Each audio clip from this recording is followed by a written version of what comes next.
اگر کوئی غریب آپ سے روٹی کا سوال کرے اور آپ اس کو روٹی دے دو اور وہ کھا لے، اس کے معدے میں چلی گئی، وہ تیری تھی؟ ہاں، اگر تیری تھی تو وہ کیوں کھا گیا؟ اگر اس کی تھی تو پھر سمجھ لے کہ میں نے امانت واپس کی ہے، میں نے اس پر کوئی احسان نہیں کیا۔ یہ اللہ تعالیٰ ہے، سب کو ڈائریکٹ دیتا تو ہم بے نیاز ہو جاتے ایک دوسرے سے۔ اللہ تعالیٰ ہمارا آپس میں میل جول رکھنا چاہتا ہے، وہ ہماری تنخواہ میں، ہماری آمدن میں اوروں کی روٹیاں بھیج دیتا ہے۔ تو اچھے بچے بن کے نا وہ دے دیا کرو، اور اگر نہیں دو گے نا تو پھر یاد رکھو اس کو نکلوانی آتی ہیں، وہ نکلوا لیتا ہے، ڈاکٹروں کو پیچھے لگا دے گا، فارماسسٹ کو پیچھے لگا دے گا، وکیلوں کو پیچھے لگا دے گا، ججوں کو پیچھے لگا دے گا، کوئی ایکسیڈنٹ ہو جائے گا، بس وہ نکلوا لیتا ہے۔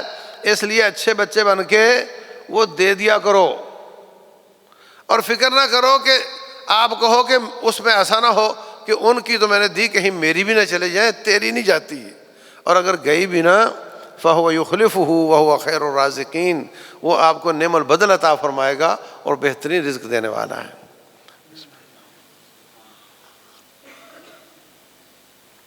تو لا تبطلوا صدقاتکم بالمن والأذى، تکلیف دے کر کل آ جانا، پرسوں آ جانا، تیرا یہ تزکیہ کم ہے، چکر لگوانا اور بعد میں چندہ دینا، تکلیف دینا، تانے دینا،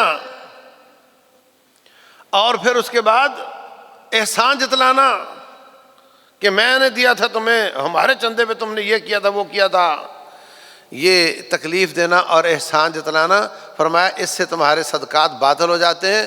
اور لا يدخل الجنت منان، جو احسان جتلاتا ہے وہ کبھی جنت میں نہیں جا سکتا، کیونکہ احسان جتلانے کا حق صرف اللہ کا ہے، کیونکہ اصل مالک وہ ہے، تو منشی ہے۔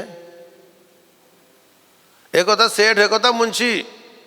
سیٹھ پرچی لکھتا ہے اور منشی کیش سے دے دیتا ہے، پھر اس کا حساب ہوتا ہے کتنی پرچیاں آئیں، کتنے پیسے دیے، کہاں گئے۔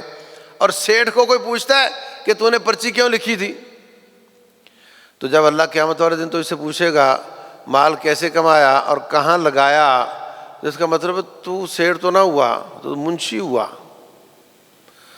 مالک تو وہ ہے، اس کے مال کو تو تقسیم کرنے والا ہے۔ احسان کس بات کا جتلاتے ہو؟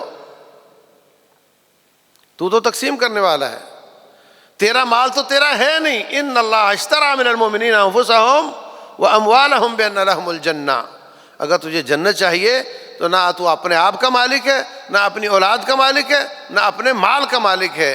ہاں، اگر مالک بننا چاہتے ہو تو پھر رب کے ساتھ جنت کا سودا نہیں رہے گا۔